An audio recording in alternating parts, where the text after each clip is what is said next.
Visit our sponsor, Infidel Body Armor, right now. Get the AMTV Armor Kit Special because it's sick.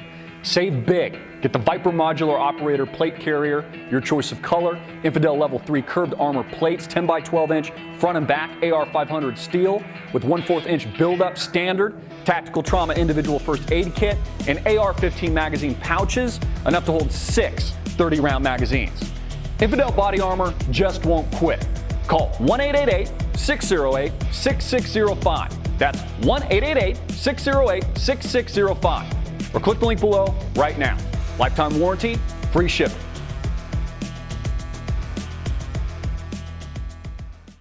Well, I wrote a book in the late 80s called The Art of the Deal, and to this day it's the biggest selling business book ever written. And it doesn't change. I mean, the times have changed, the world has changed, business has changed, but it doesn't change. And to a certain extent, it was about negotiation. Hey everybody, I'm Christopher Green, and you're tuning into AMTV, Alternative Media Television. Will Donald Trump throw the election? You might not be so sure after reading this book, written by him and a ghostwriter, Tony Schwartz, Trump, The Art of the Deal. It's been around for a while. It's a very popular book. And after reading it, you'll come to understand how Donald Trump thinks, how he's a master tactician, marketer, and he's essentially a poker player of Manhattan real estate in all of his business dealings, including Atlantic City with his casinos.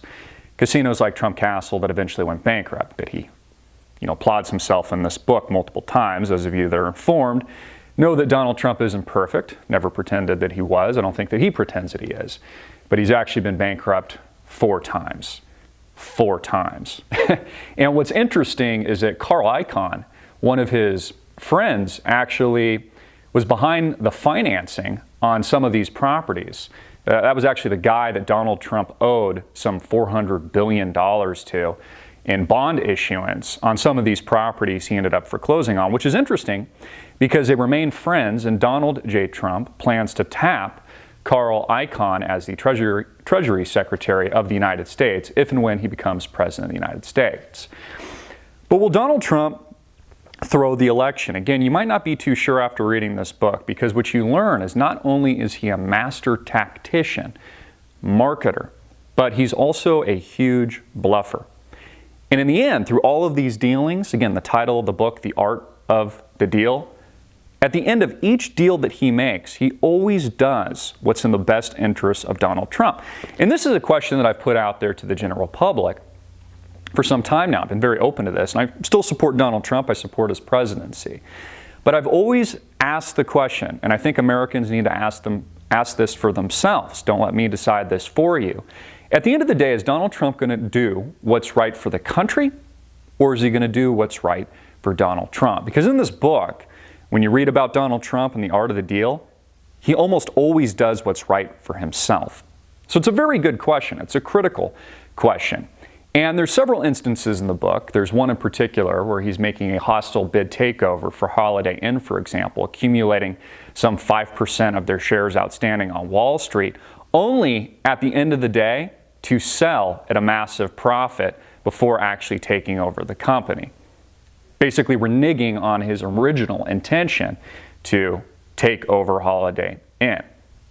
Could this be somehow translated into what we're seeing with his White House bid right now? I mean, what would stop Donald Trump? It's almost like he's got an option, which he has a lot of options on Manhattan real estate. He talks about this in The Art of the Deal. It's almost like he has an option on the U.S. presidency right now. He's just kind of dangling this over the heads of the elites, whether or not it's the Democratic or the Republican Party. I mean, the Republican Party hates him. People like Mitt Romney hate him. The establishment elite hate him. People like Hillary Clinton hate him. People like George Soros hates him. So everybody hates him, but he's worked himself into the deal of mainstream politics. And now he holds a giant option on the American people. So the question is, what will Donald Trump do? What will Donald Trump do at the end of the day if somebody like George Soros or others, just to put out an example, or somebody from the GOP establishment elite presents him with a huge windfall of cash, as is the case in some of these business dealings that he's a part of in this book? Will he take the money and run? Or does he wholeheartedly want to be president of the United States for a good reason and for good reasoning? Does he have good intentions? Is his heart in the right place? Again, is this more about money? Because it's all about money in this book. I mean, he's got ego and he likes the power. He says it's not about money. He likes the game, so I do believe him there. But he says that, but in every deal he talks about in the book, he always makes the decision around the money. So it's kind of not about the money, but it's also very much about the money. So will Donald Trump pull the plug on his own campaign in the not too distant future as he dangles this giant option on the White House in front of both the Democratic and Republican establishment? Honest to God, after reading this book, you won't be too sure. Now, it's interesting, the couple factoids that I learned about Donald Trump is that, of course, he inherited a lot of money from his father, and his father was a real estate developer, not to the degree that he was. I think they were out in Queens and the Bronx area, focusing on middle-income housing and that sort of thing. But I heard a fact that I actually don't know if it's verified or not from a friend of mine that said if Donald Trump just invested his inheritance from his father into an index fund, he'd actually have a higher net worth today than he does through all of his beautiful art of the deal dealings that he's made. Which, if true, and actually wouldn't surprise me, is kind of interesting. He talks a lot about how he's so good at deal making when he could have just bought an index fund and he'd be worth more today on his balance sheet than he, says that he is. $10 billion, I think, was the last estimate that he gave the American public. Also, you'll notate in the book, and I'd actually like to read you a paragraph here, that anybody that calls Donald Trump a misogynist has no idea what they're talking about. And they obviously haven't read The Art of the Deal, because here's Donald Trump's words. And again, this was decades ago, before he was running for president, which I'm sure he didn't have the foresight that he'd be, running for president in the future. Said, "The person I hired to be my personal representative overseeing the construction, Barbara Rez, was the first woman ever put in charge of a skyscraper in New York. She was 33 years old at the time." And then he goes on, and he keeps talking about all the powerful women and figures that he's hired in his life. Really, it's been dozens and dozens of women. "It's funny," he says, "my own mother was a housewife all her life. And yet it turned out that I've hired a lot of women for top jobs. And they've been among my best people. Often, in fact, they are far more effective than the men around them." And then he goes on and on talking about all these powerful women. Of course, this includes people like his former wife, Ivana Trump.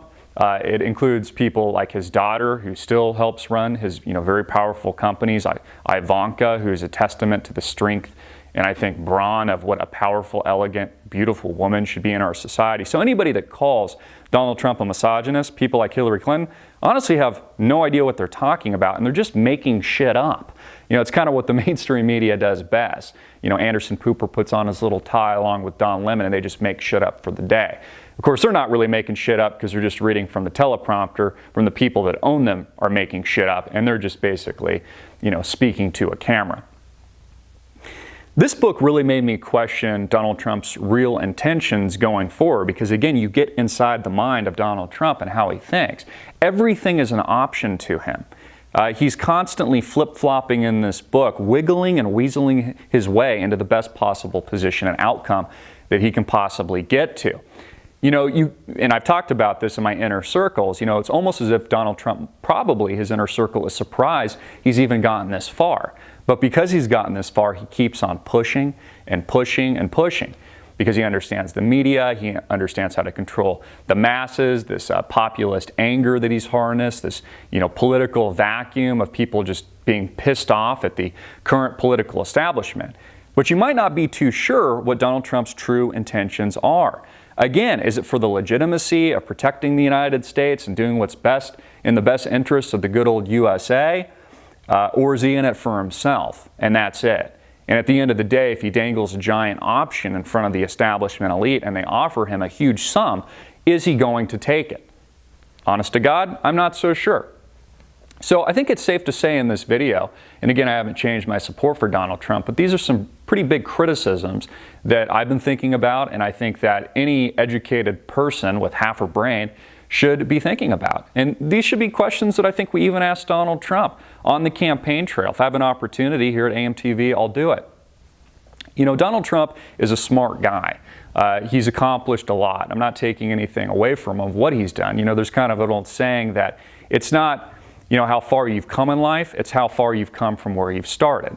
So yes, Donald Trump was rich. He was born into wealth. He was a silver spoon, essentially. But he did grow that silver spoon to a gold spoon. I mean, he's done some incredible things. He really has transformed the skyline of Manhattan. For the time that it was successful, his casinos in Atlantic City were very successful. And then he utilized bankruptcy proceedings to the best of his advantage, as a lot of corporations do, although I think statistically less than 20% of U.S. corporations actually file for bankruptcy at any given time. You know, Donald Trump, he's in a lot of different businesses. He's had a lot of failed businesses like Donald Trump Water, Donald Trump Steaks. And even if you think about the casino business, for example, I mean, that's not the most moral business to be in. I mean, if I'm going to be blunt about it, the only business Donald Trump hasn't been in is triple X-rated porn. I mean, honestly, I mean, gambling, it's pretty much the low of the low, Donald. I mean, let's just be frank of that. Now, I hear the argument, yes, Wall Street's also a gambling casino, but, you know, anytime you're taking people's money at the blackjack table, it's pretty low. It's kind of the bottom of the gutter. It's kind of sewer water. I mean, let's just be honest. It's a fair criticism. And again, this is coming from a guy who actually supports your campaign. You know, Donald Trump, I'm going to throw this down here, he's promised us a lot. He's made these big, audacious claims, and he better hold himself accountable to those claims. For example, he says he's going to build a wall. He's going to get Mexico to pay for it. He's going to deport 12+ million illegal immigrants here in the United States, which honestly, I don't see happening. You know, I'd like to see him get it done. In fact, one of the reasons I want to see him president of the United States, I want to hold him accountable to all these promises. You know, banning the immigration of Muslims until we figure things out, according to him. Renegotiating trade deals, something that I think him and his friends like Carl Icahn would do an incredible job negotiating on our behalf in the best interest of the United States of America. But he's setting the bar extremely high. Keep in mind, this is the art of the deal, folks. Donald J. Trump is a master salesman. He always sets the bar here and then closes you here. It's kind of like if he was selling you an engagement ring for your soon-to-be fiancé or wife. He'd say, hey, I've got the perfect ring. Here it is. It's $250,000. It's a beautiful diamond. Here are the incredible features. And you look at it, I'm like, Donald, I love the ring, but it's just so expensive. I mean, I just can't afford that. Do you have anything else? Donald Trump, the salesman that he is, goes back into the back room and says, I found the perfect item, but it's the only one left.